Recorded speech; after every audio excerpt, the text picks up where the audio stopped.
বাংলাদেশ চলচ্চিত্র শিল্পী সমিতির 2024-26 মেয়াদের নির্বাচনে সম্পাদক পদ ফিরে পেয়েছেন মনোয়ার হোসেন ডিপজল। সোমবার চেম্বার বিচারপতি এম ইনায়েতুর রহমান এই আদেশ দেন। ফলে সম্পাদক পদে দায়িত্ব পালনে আর কোনো বাধা নেই এই অভিনেতার। এর আগে গত 26শে মে শিল্পী সমিতির নির্বাচনে সম্পাদক পদ ফেরত চেয়ে চেম্বার আদালতে আবেদন করেন তিনি। আদালতের রায়ের পর ডিপজল তার প্রতিক্রিয়ায় বলেন, আমি বরাবরই আইনের প্রতি শ্রদ্ধাশীল। এ মামলার শুরুতেই বলেছিলাম আমি আইনি প্রক্রিয়ায় তা মোকাবেলা করব। আমি মাননীয় আদালতের কাছ থেকে সুবিচার পেয়েছি।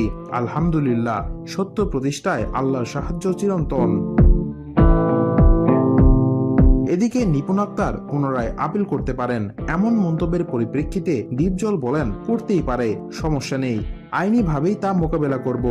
আমি এবং আমার প্যানেলের প্রার্থীরা স্বচ্ছ নির্বাচনের মাধ্যমে সদস্যদের ভোটে নির্বাচিত হয়েছি।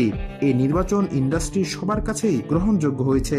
কাজেই আমরা আত্মবিশ্বাসী সত্যের জয় হবেই। আইনি প্রক্রিয়ায় এ সত্য প্রতিষ্ঠিত হয়েছে ও হবে।